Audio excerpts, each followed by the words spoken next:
Hey, so, a couple days ago we realized that you're allowed to make slideshows about your OC lore, and that it's probably the most concise possible way to present that. So, okay, let's go. Yeah, we made one for skaiason combinatory lore. Pardon any non-speech noises or stuttering.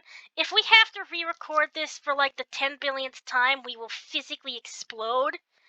Uh, Oh yeah. Also, we're narrating the slides just so you don't have to stare at the thing the whole time. But you can always feel free to just pause the video and scroll to the slides on your own. Okay, let's go. First up, we got overview and cosmology. The skaiason combinatory lore is a sci-fi fantasy setting with some Homestuck-based elements. Though the overall cosmology has more layers, the primary scope of the setting is a grouping of galaxies that are unusually close together, to the point even the most basic FTL can cross the gap between them in a reasonable amount of time because they're in orbit around part of the afterlife. Skaiason combinatory lore exists within the Omniverse. The Omniverse contains every work of fiction that exists. Physically, these works manifest as canons, areas of space that are finite on the outside but generally infinite on the inside. These canons constantly move around. Occasionally, two or more canons overlap, causing crossovers. The only things that are outside the Omniverse are things that are outside of space and time. And now, we're aware that bit is kinda cringe and mega godmoddy, but kinda dumb and mega godmoddy, but it's load-bearing, sorry. Anyway, skaiason combinatory lore is one canon within this. It consists of two parts, the multiverse, an infinite plane containing an infinite number of universes, and the prototype multiverse, an infinite mishmash where universes bleed together with no physical boundaries between them. A light centuries thick plane of concentrated everythingness separates them. A timeline contains all largely similar versions of the multiverse. When something that affects a large amount of people and or inanimate matter, and also has multiple potential outcomes occurs, the timeline where it happened will split into multiple new timelines.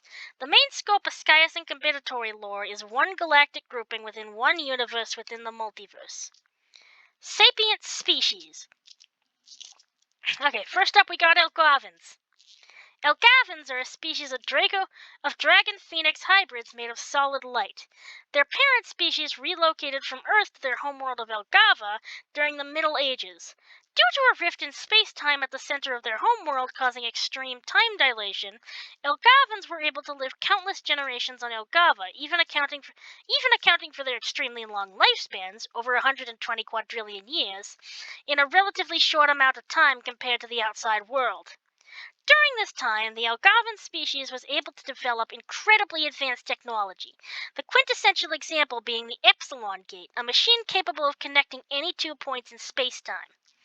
After using the gate to destroy the rift in space-time and granting normal time flow to their homeworld, Elgavans have the largest territory of any sapient species. Due to their advanced technology and habit of gifting other sapients FTL, the influence of that's faster than light I travel, in case any of y'all don't know. The influence of Elgavans reaches far beyond that of their government. Elgavans could be considered the galactic grouping's golden child. Though unintentional, they have gathered a reputation as do-gooders, and many believe they can do no wrong. Dracomorphiads. Hailing from the planet Draconia, Dracomorphiads are a species of heavily magic-based anthropomorphic cat-likes, personally created by Chaos and Order, a pair of old and powerful gods. 99% of Dracomorphiads have natural control over one of 10 elements: fire, water, earth, air, plant, plague, light, sound, gemstone, or metal. Dracomorphiads once had an empire that, at different times, covered most of the galactic grouping. Over half its habitable worlds show evidence of former Dracomorphiad habitation. But that time is long past, and Dracomorphiads no longer even have their own territory. The highest concentration of their population are on Elgavan worlds. Despite the fact that their empire, its victims, and the Dracomorphiad control of the galactic grouping are long gone, Dracomorphiad influence still shows all across the galactic grouping. Common, a magical language that can be understood by all who hear it, was invented by Dracomorphiads, and the FTL Elgavans give out is based off their designs, just for two examples. Draco Elgavans. Draco Elgavans are a fertile hybrid species between Dracomorphiads and Elgavans, created after the Dracomorphiads were forced to retreat to Elgava during the fall of their empire, their own homeworld uninhabitable at the time. Due to being made of a mixture of photon meat and regular meat saturated with magic, Draco Elgavans tend to be physically very weird, often having body parts that float detached from the rest of their bodies, are missing altogether, or look like they were grafted on from something else, just for a few examples. Like Dracomorphiads, they have elements, but instead of being a single power set, each element is a broad category that many power sets fit under. A Draco Elgavan's element also affects their whole body instead of just one part. Eventually, much of the Draco Elgavan population relocated to Draconia, which they rechristened Draco Elgava. Due to their world having been conquered by the undead tyrant queen Lady Igneous twice over, the Draco Elgavans and the two other sapiens imported to Draco Elgava are struggling to branch out into the wider galactic grouping. Draco Elgava is the origin of one of the galactic grouping's three most popular religions, skaiason worship, a religion worshipping a group of mostly Elgavan scientists on Elgava. Gahonians.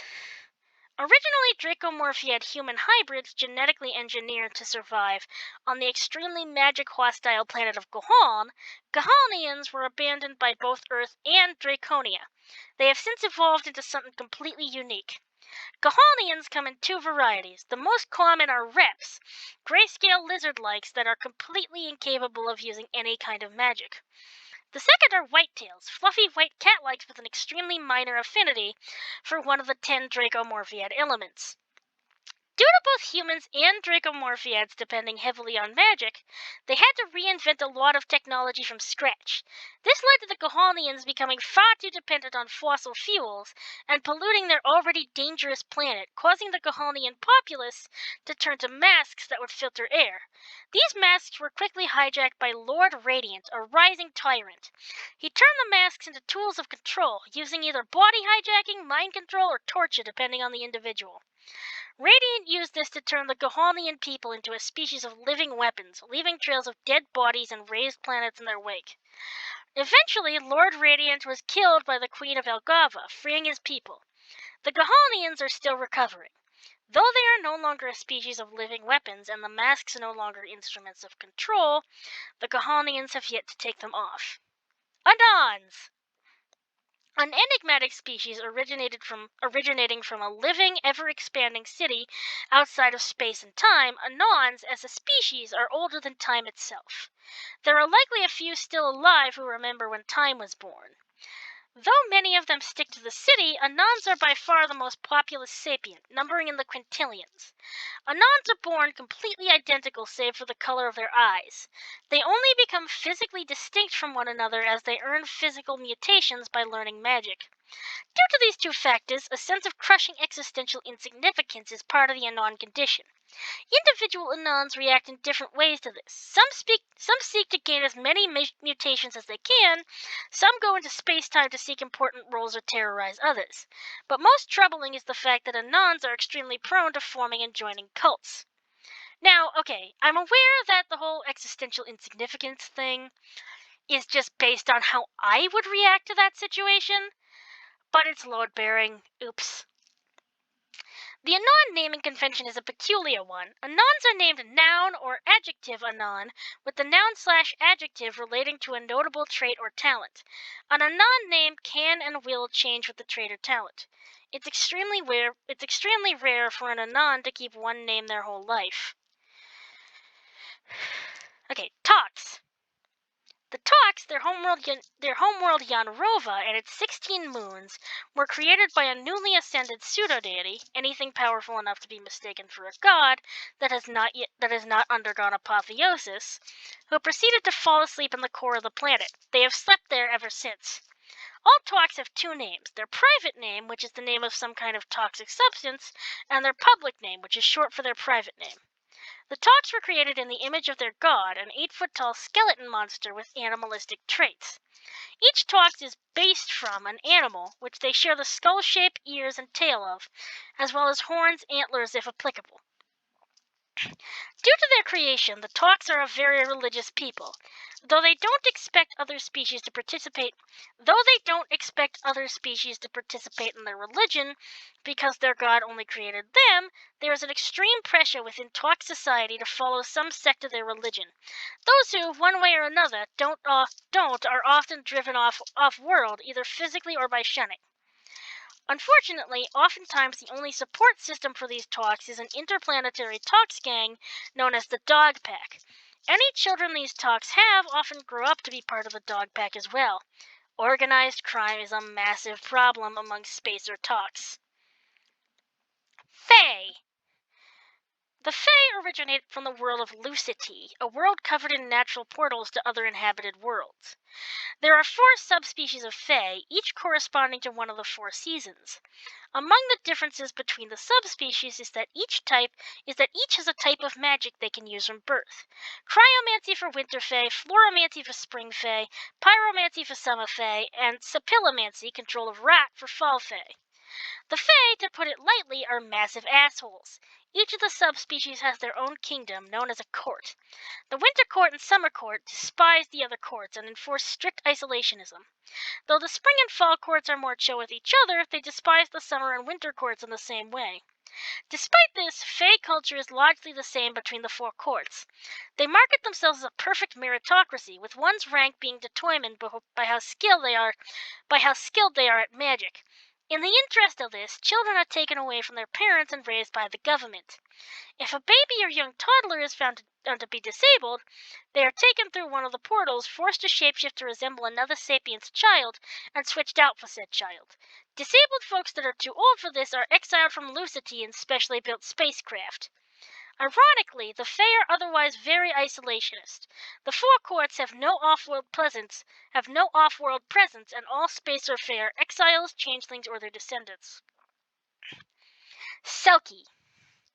The Selkie are technically also from Lucity, but no Selkie has set foot on their homeworld in a long, long time. Countless generations ago, when the Selkie were first striking out into space, they were cursed by the Queen of the Autumn Court. If a Selkie ever stays on a planet past midnight, they shall surely die. It takes very, very powerful magic to curse an entire species forever. Only a god can fully and permanently decurse a Selkie. Understandably, the Selkie hold a grudge against the Fae. Part of the reason Fae society is like that is that shortly after the Selkie curse, a group of hundreds of young Selkie mages came together and cursed the Fae back. It was probably supposed to do something else, but the effect was that Homeworld Fae society was cursed never to change or develop. Despite it all, the Selkie have survived. What was once a generation ship has become their mothership, leading a fleet of thousands of Selkie spacecraft as they wander the cosmos. There are Selkie that live outside the fleet, but they are rare and don't often survive long. The Selkie are the largest, most technologically advanced sapient species in SCL and one of the oldest. Penadir. The Penadir abandoned their homeworld before it could be named. They had a rough start as a species, having been created by an evil pseudo-deity as tools to help them get rich off selling parts of sapient beings on the intergalactic black market. They spent much of their history as a species of child soldiers. The pseudo-deity would reset Penadir physically and mentally to toddlerhood whenever they got close to developing the critical thinking skills to realize they were hunting fellow sapients. But eventually the pseudo-deity was killed and the Penadir set free. This was relatively extremely recent, only a few thousand years ago.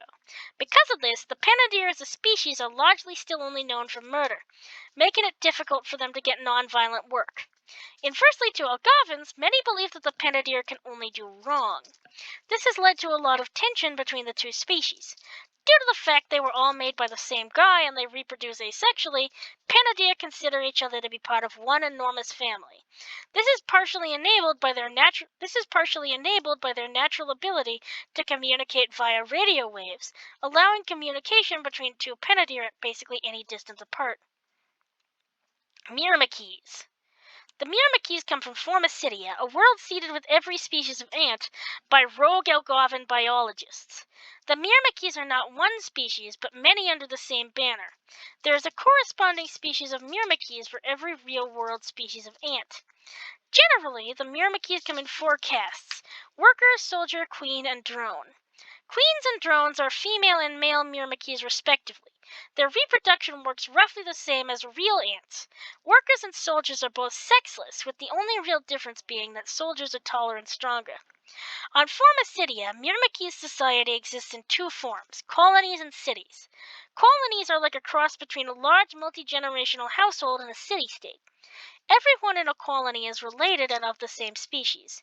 Cities are multi-species environments run by the Myrmekis government, which does technically govern colonies but has difficulty asserting it. Space Myrmekis are typically those who are uncomfortable with or tired of the crowded environments on Formicidia. Nihil. The Nihil do not exist. Once they were the inhabitants of one of the earliest universes, and the first to experience the process of entropy. Typically, entropy is kept at bay by the prevalence of magic.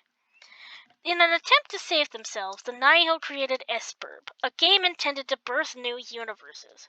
But, due to the time constraints of a dying universe, Esperb was rushed and came out a buggy mess, inadvertently dooming the first Esperb session. The Time Player, one of the SBUB devs, attempted to travel back in time to retroactively fix this. Instead, he accidentally made it so the Nihil never existed at all. SBUB retroactively became the inexplicable thing it is today. Due to a bug in SBURB's time travel code, instead of properly ceasing to exist, the Nihil were sent into a state of conscious non-existence. By default, Nihil have no physical body. Instead, they inhabit something, ranging from a radio frequency to a neural network built out of pandas and bamboo to an area of space-time that does not exist. Nihil can be granted bodies via the Epsilon Gate. However, it will look nothing like their original body, which never existed. Instead, the Nihil's appearance will be based on a random animal and what they once inhabited. Talon. We got all 5 subspecies in order right here. What's going on here? Oh. Whoops. Native to the planet Nichelle, the Talon were once a highly advanced species, approaching the level of Algovans. But unlike Algovans, the Talon were not a united species and were still separated into individual nations. On the very night that the Talon would have invented their own Epsilon Gate, nuclear war broke out. At the same time, a different kind of superweapon was unleashed, completely flooding the planet save for the mountaintops. Luckily, Nichelle is a very mountainous planet, allowing the Talon to survive by the skin of their teeth. But not without a great loss. With all their infrastructure destroyed, the Talon were reset to the Stone Age. Because their planet is radioactive, the Talon have split into 5 subspecies in only a few hundred years. Snow treaders, deep divers, island-back drifters, children of Oros, and alternacolites. The Talon have a strange relationship with the rest of the galactic grouping. Algovans are aware of their existence, but their usual strategy of give FTL and fuck off doesn't work, so their government is kinda just ignoring the Talon. But that doesn't mean that civilian Algovans are. Algovans with nothing better to do will loiter around on Nichelle, waiting for a Talon who wants passage off-world. The Talon in question often ends up getting dumped at a random space station / asteroid colony / etc. and left to fend for themselves. Microne. Yeah, no images of these guys. This is just roughly what we think they'd look like. The Microne are a species of 1-inch tall mouse-likes originating from the caverns of Algova. Microne heavily valorized the combat arts, particularly swordsmanship. The best of their best are able to take down multiple adult Panadir without suffering a single scratch. Microne who can't fight are treated by their peers as stupid or otherwise inept. due to being heavily associated with Algovans, Micron experience an amount of privilege. They tend to abuse it. Micron will form groups and hunt down Panadir to kill them and turn them into what's known as Panadir zombies. Dead Panadir whose CPUs are being exploited for the massive amount of space and computing power needed to host a sapient mind. Their bodies are also often used for manual labor. Most Spacer Micron left their homeworlds either to hunt Panadir or to get away from the ridicule of their peers. Other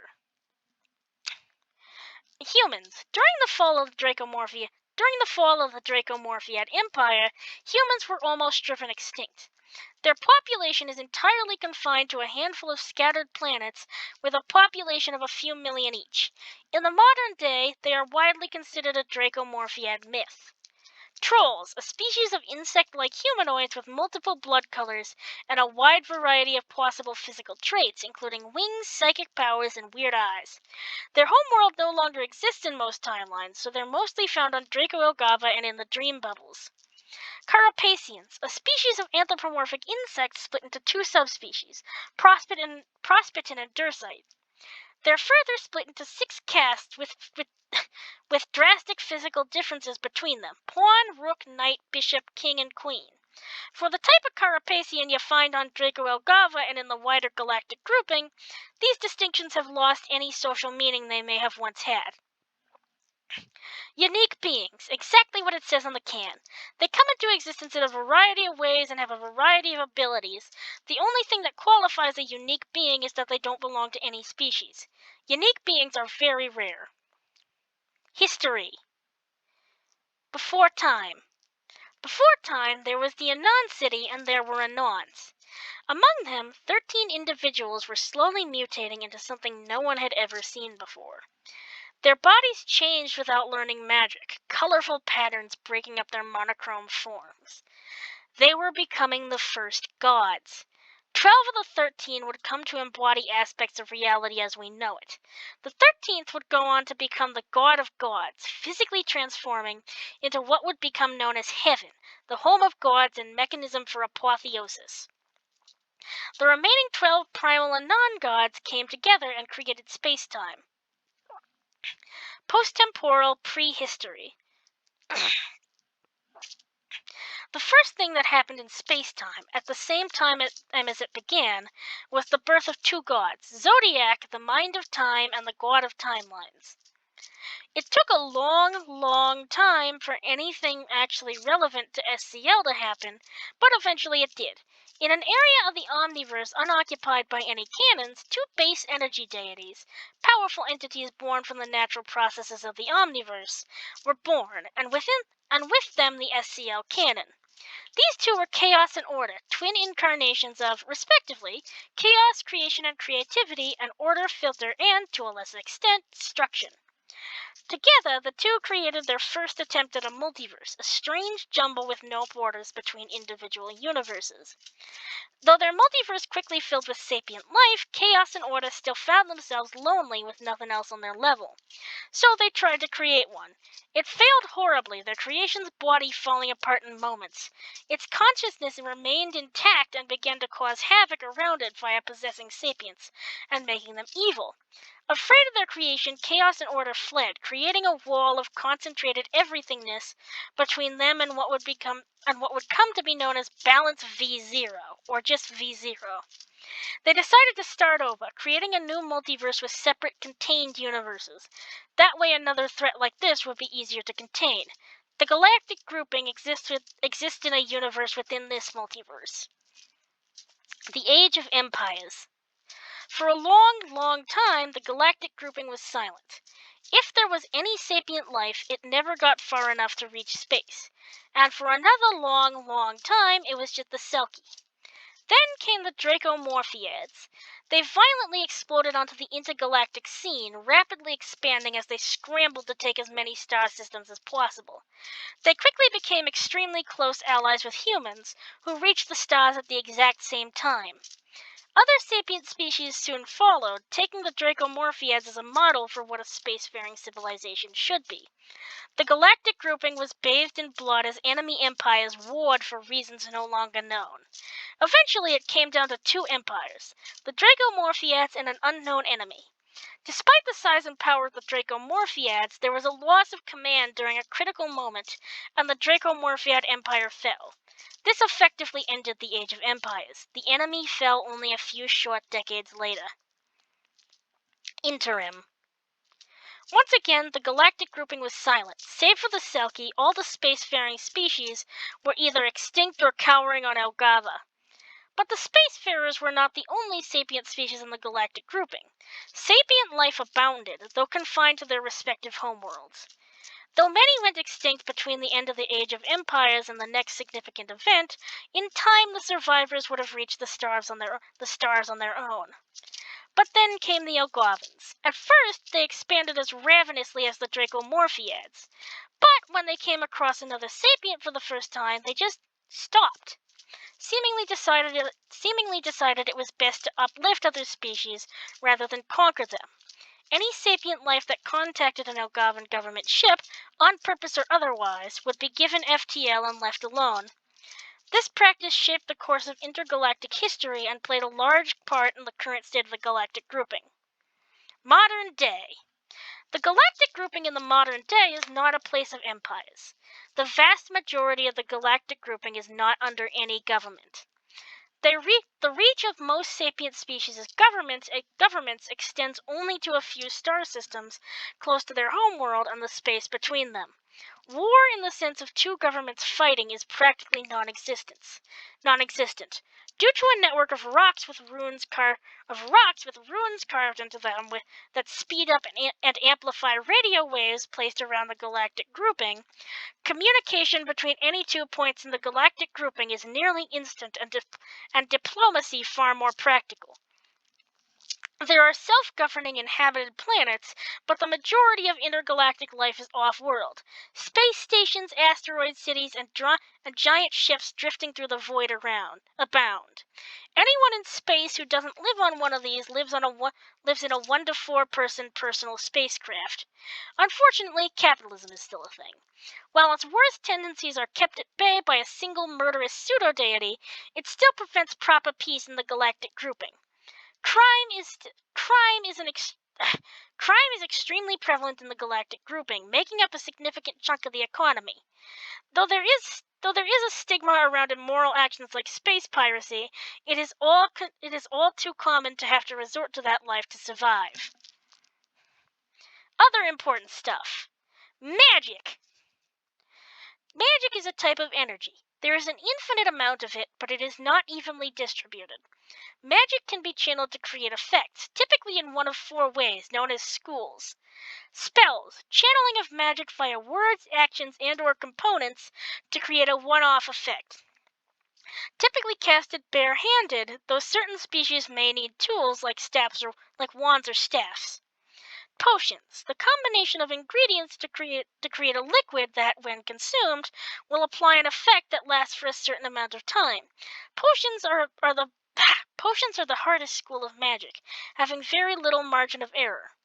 Runes, an application of symbols to a surface to apply a lasting effect that can be activated or deactivated. Runes are essentially a loose anchoring of their creator's intent into reality via a limited set of symbols. Because of this, runes are very versatile, but also prone to something known as rune rot. After a certain time without being activated, runes will slowly forget the intent they were created with and have to guess the next time they're activated.